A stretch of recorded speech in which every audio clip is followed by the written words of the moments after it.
Hello everybody, this is Nahaz, and men lie, women lie, but stats don't lie. Welcome to episode 8. We're going to break down the Manila Major Invites picture, talk about which 8 teams are going to be directly invited to the Manila Major. So just to lay the groundwork here, we're going to assume for the purposes of this video that the Manila Major structure is going to be identical to Frankfurt, Shanghai. That is, there are going to be 8 directly invited teams by Valve that go out, and the thing to keep in mind here is that these bids have to go out before open qualifiers that occur on April 29th.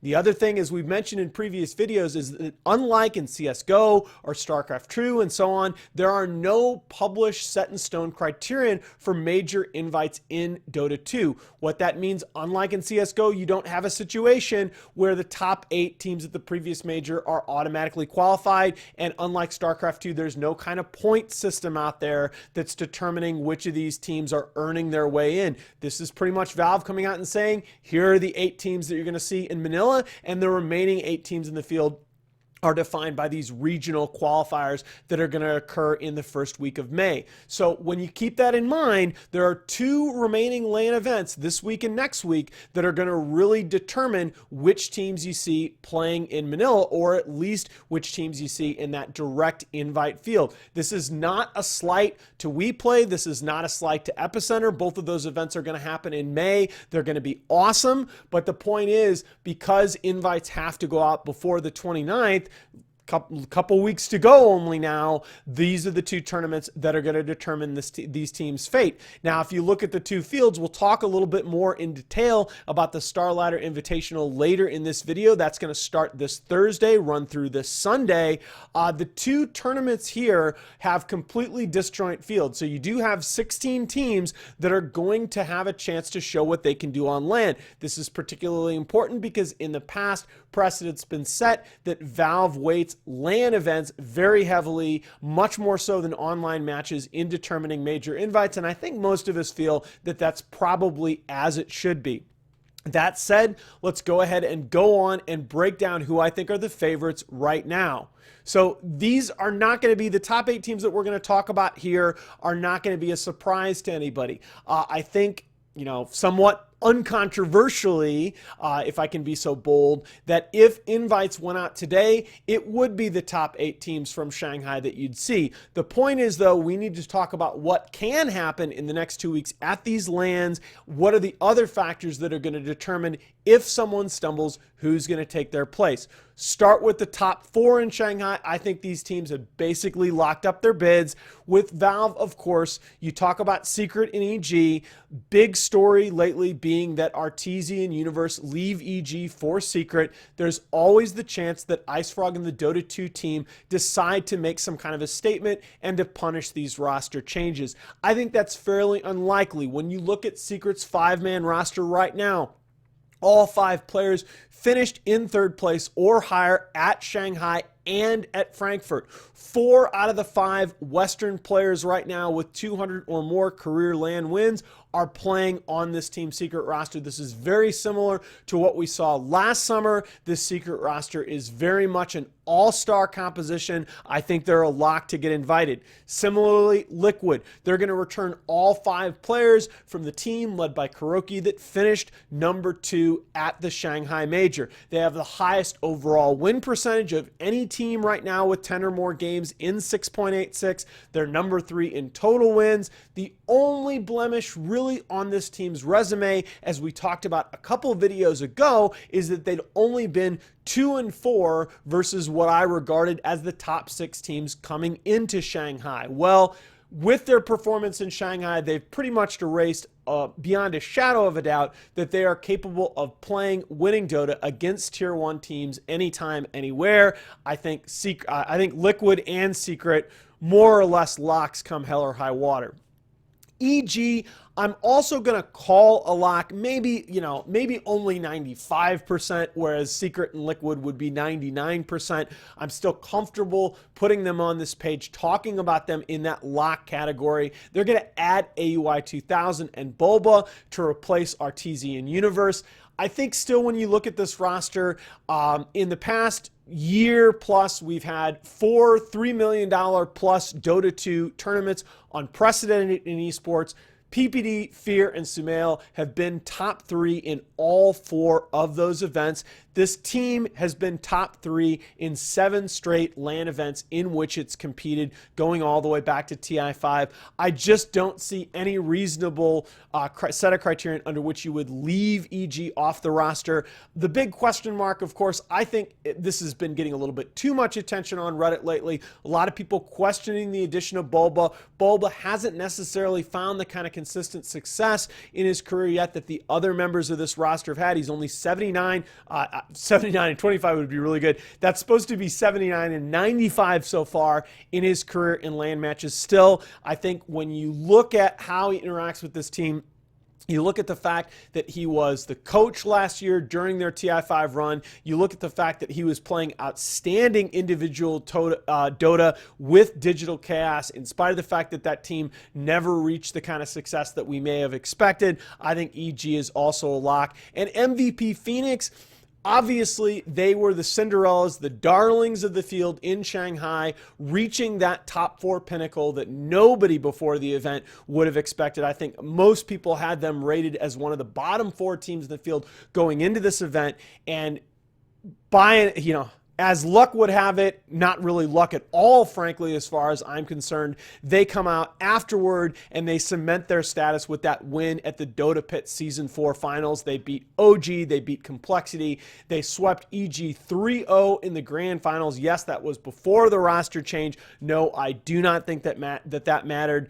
You look at the stats, there were 24.5 kills and 54 assists per 35 minutes. That was number 1 of all teams in Shanghai. I'm norming per 35 minutes, of course, as we've said before. That's the average length in most patches, or at least close to it, of Pro Dota 2 matches. So those statistics are sort of designed to account for game length. You look at QO, we'll talk about this as well. He's number 1 in terms of kill rate all time at LAN events. He averages 8.6 per 35 minutes. No other player averages over 7.7. So he's number 1 by a mile. He is an electrifying player, and this team has been playing excellently around him. Only hiccup for MVP Phoenix, if you look at them recently in online matches, they've been only 5-9 since the Dota Pit Finals. They were fairly thoroughly dominated by Fnatic in a couple of those 2 teams' recent series. Again, I think this is as it should be. Valve tends to weight LAN performance much, much more so, and I think there's the argument, the strongest argument for that is in SEA, where you have very inconsistent internet, you have very inconsistent ping, especially a team out of Korea playing somebody, say, in Singapore. Those ping issues are going to be a fact of life. I don't necessarily think that that weakness that they've shown in online matches is going to have anything to do with threatening their invite. So I think these 4 teams are going to be lock status. In terms of probables, this is where we start to get into the debate. Complexity, I think right now, about 75-80% chance of making it in. They're number 1 in wins this patch. They're also number 1 in games played, but their win percentage is respectable. It's good enough to put them in the top 10 across all teams. They were semifinalists at Dota Pit 4 after finishing top 6 at Shanghai with that big head-to-head series win over Alliance. They started in the toughest group at Shanghai. Don't forget, they started in that group with EG, that group of death, playing on the final day, had the short turnaround going into the main event. I still think Complexity, they've done enough to me. They've been in a lot of LAN events with this roster already. They're showing consistent improvement. The one thing that's missing, of course, they don't have that signature win, as we talk about in college football and college basketball, atop their resume. If they had that signature LAN win, I think they'd be shoo-ins. They don't. They'll have a chance to get it at ESL One Manila. Still, as things stand, I think when you evaluate the body of work, the fact that they've been consistent online, they've been consistently improving on LAN, I think Complexity has this. They're in a very strong position for that direct invite. Alliance, we're going to talk about two teams next that I think are more or less parallel cases. Alliance have a very strong case for a bid. They were the only team in 6.86 so far with 2 international LAN wins. They won WCA, they won StarLadder 13. Problem with Alliance, as we're going to talk about a little later in the video, they haven't played an official match since the major. Still, I think you go back to 6.85, you look at the fact Secret were the only team that won 2 premier LAN events in 6.85. They showed a lot of weakness, didn't really play, and the matches that they played were very unimpressive early in 6.86. They got the direct invite in spite of all that to the Shanghai Major. They won the whole thing. I think Alliance, maybe that analogy breaks down a little bit when you consider that Secret were second at the Frankfurt Major. Alliance only finished 7th, 8th at Shanghai. Still, I think when you have those kinds of LAN wins on your resume, it's enough to make your case very strong. Again, I said the parallel case here being OG. They're the Frankfurt Major champions. That's going back, of course, even farther than Alliance's 2 LAN wins back to last November. But still, this is a major champion team. They finished 3rd place at Mars TV after not having played for most of the early part of this patch. You look at their team stats, they're incredibly impressive. Miracle is actually the only player over 600 GPM right now in 50 or more career LAN appearances. Very, very impressive numbers from him in his young career. However, you look at this team, same problem as Alliance. They're 1-2 since Shanghai. So really, all 3 of these teams have the issue that they have a lot at stake in these LAN events that we're talking about. So Alliance and OG will be in action later this week at the StarLadder Invitational. Complexity will appear next week at the ESL One Manila event. And the problem is these teams, a lot of teams are going to be trying to play their way into the major discussion. I think these teams are really looking to avoid playing their way out. They need a solid performance. Complexity, because they're building their case on their consistency. Alliance and OG, because they haven't played in Alliance's case, and the only series that they did play in OG's case was that loss to MVP since Shanghai. I think these 2 teams need at least a solid showing to really cement their case. Ideally, I think if any one of these 3 finish top 4, they're probably in. Now, this is going to be a little bit controversial, but the last team on this page, I think, is a little bit more vulnerable than the other 3. That's Fnatic, and that's going to sound very strange to a lot of people when you look at the fact that they actually have the number 2 overall win percentage in 6.86, just behind Liquid. They are actually 33-4 since the Shanghai Major. They've been absolutely dominant against other teams in their region. They beat OG head-to-head at the Frankfurt Major. So you might question, for example, why did I talk about Complexity before Alliance and then put Fnatic after OG? Big problem with Fnatic. They're probably the hardest team right now, I think, to evaluate. Coming into Shanghai, okay, they had been absolutely abysmal at LANs. They dominated SEA for a long time, and so they've been qualifying for a bunch of LAN events. But prior to Shanghai, they were last. They were eliminated as early as they possibly could have been in 7 straight LAN competitions.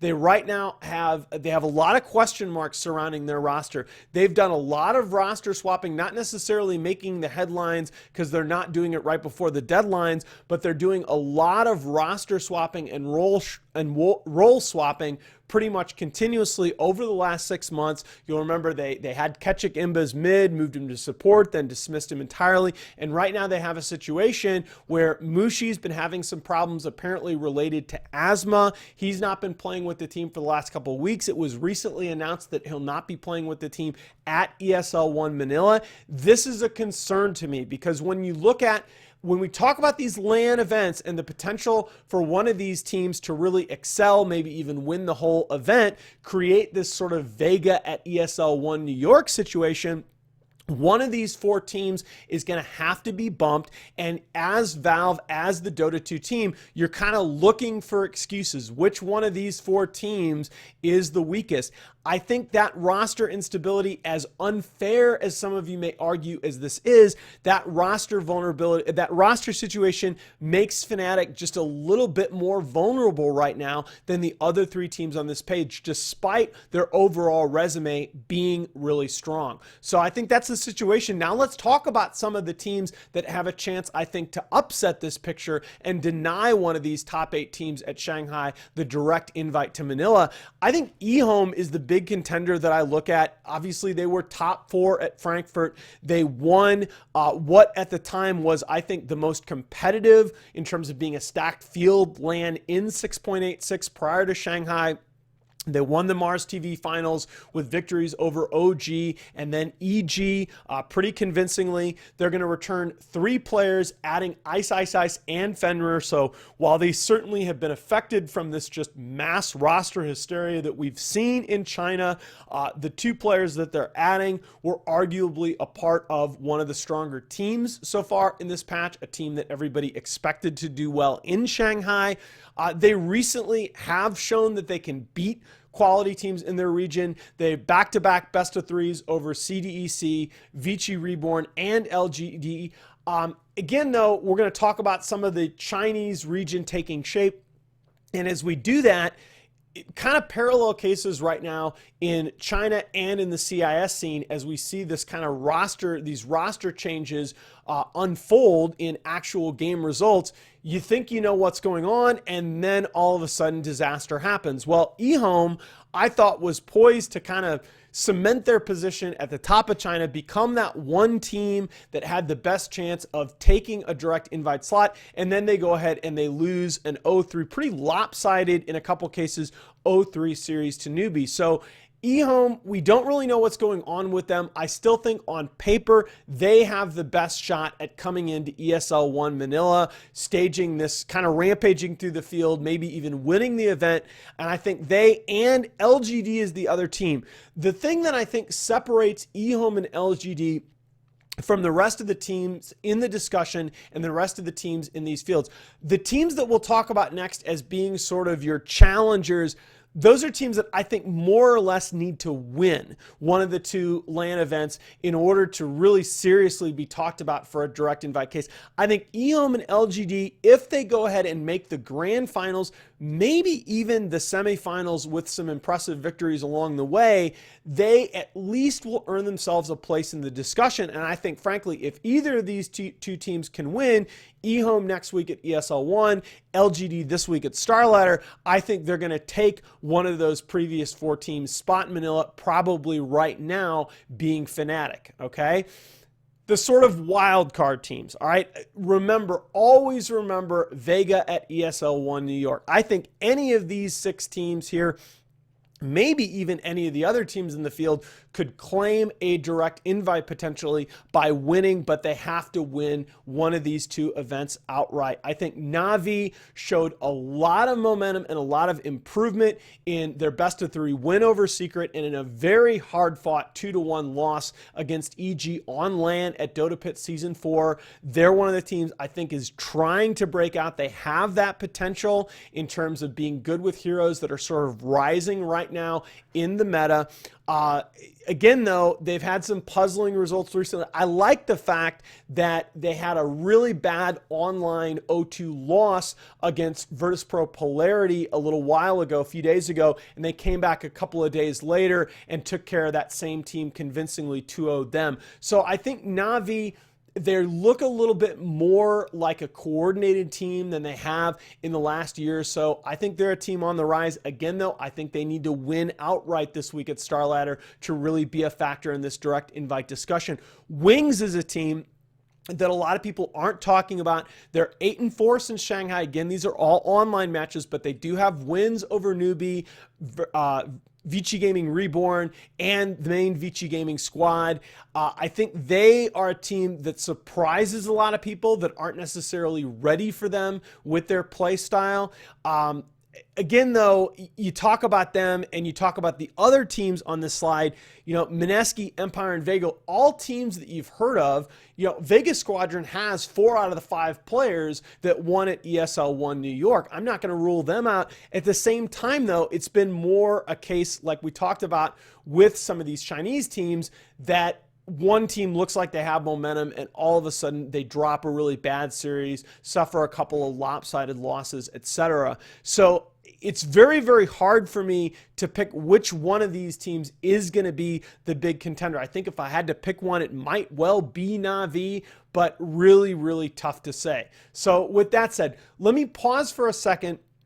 We mentioned this when we talked about Alliance and OG, but this is an issue that I think is starting to get really concerning, okay? The way I'll frame this is that it's been typical and more or less accepted that for the last couple of years you've had like a 4 or sometimes as much as a 6-week dead period in August or September following the International. That's sort of the event that everybody's been crescendoing, building toward. Even before you had this roster lock system, there was the yearly shuffle as everybody rebuilds following TI, trying to kind of build toward the next year.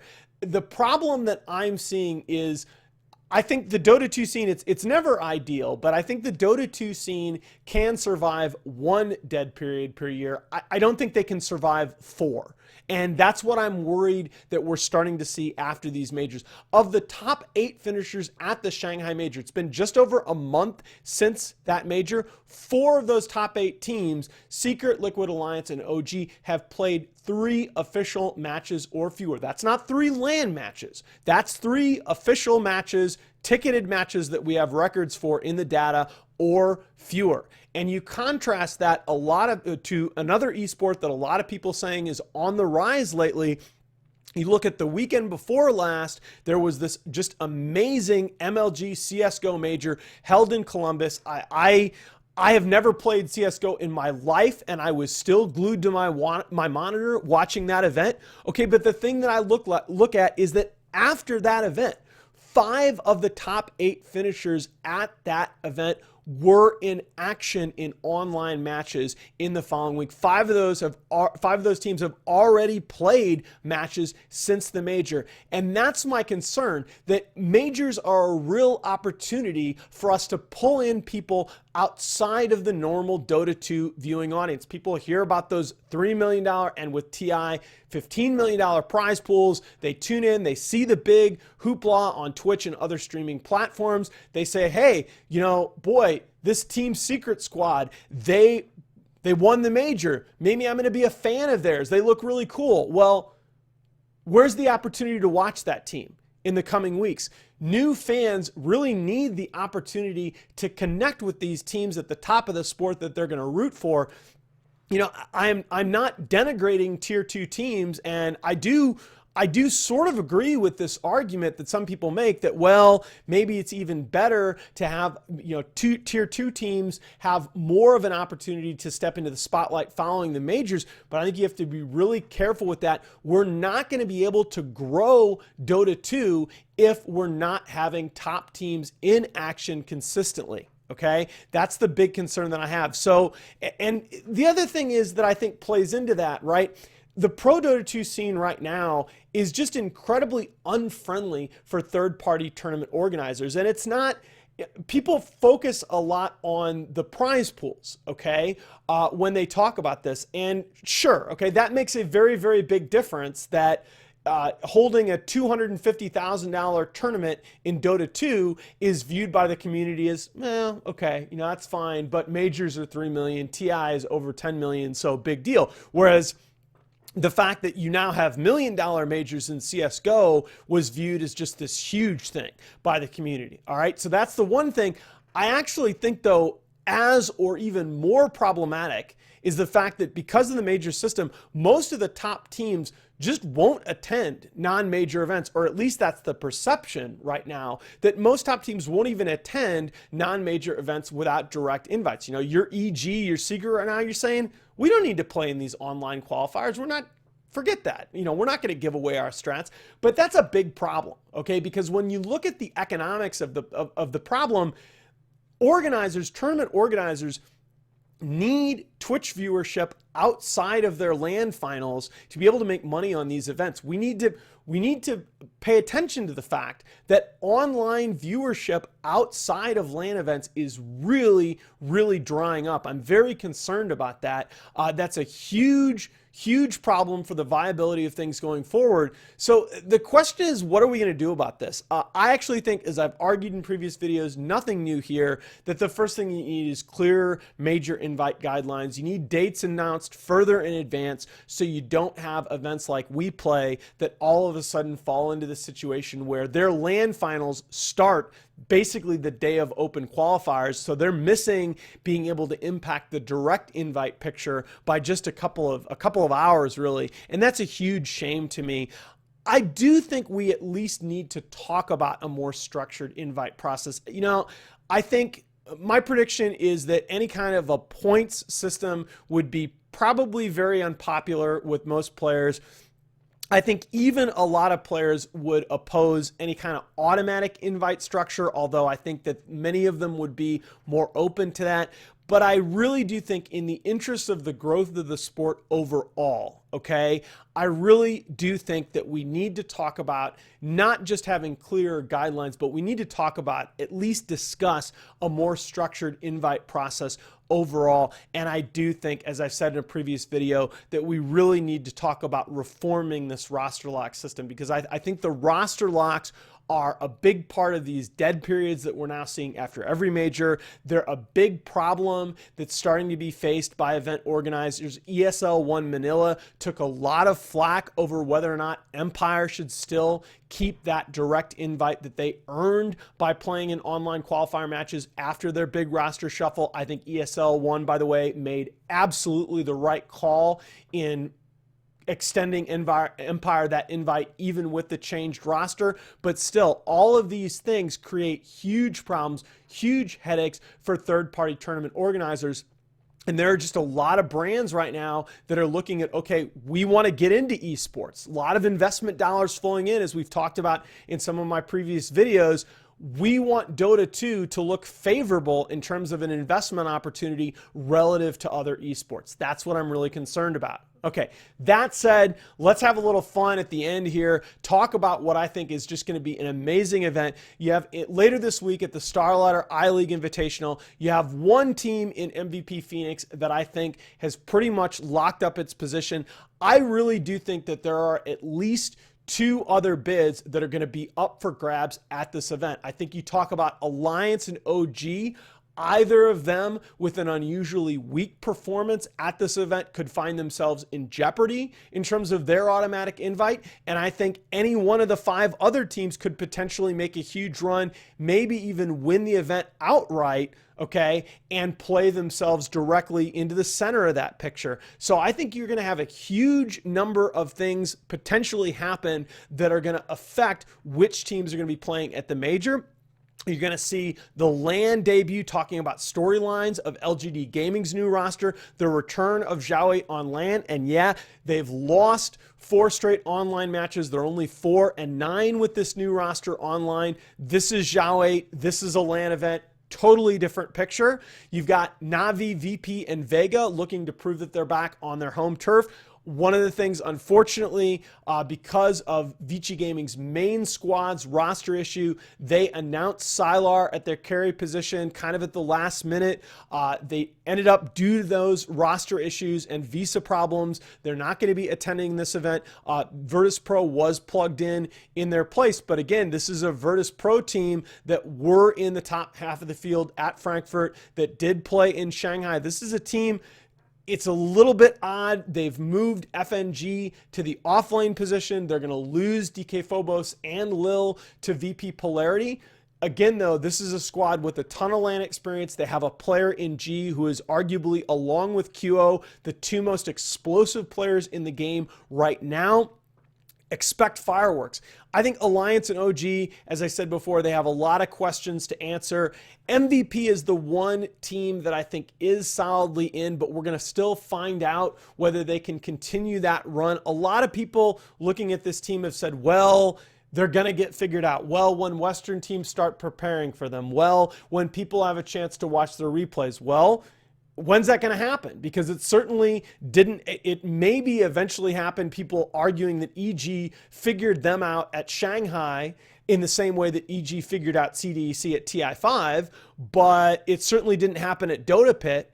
So MVP, I gotta say, are legit threats. And then this Vici Reborn team, very interesting decision by FY, choosing to move off of the Vici Gaming main squad, join this Reborn squad that's really a lot of younger players. DDC, of course, the veteran support, anchoring that position along with FY, but ZYF, a player that a lot of people talked about as having huge potential at their carry position. You know, you're going to expect to see some great gyrocopter play, some great Sven play out of him. And I really do believe that we're going to see, it's looking like more and more like we may not see a major balance patch before Manila.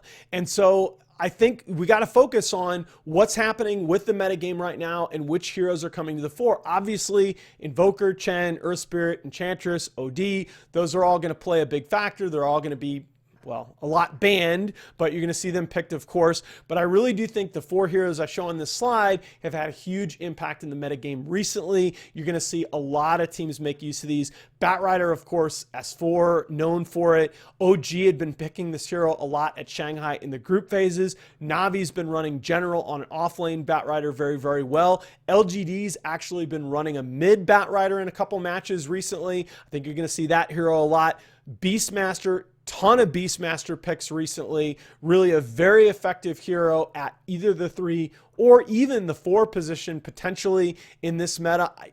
I haven't seen a mid Beastmaster come back yet, but I wouldn't even rule that completely out. Again, multiple teams in this field when you talk about Vega Squadron in particular that run that Beastmaster, that run it at a very high level.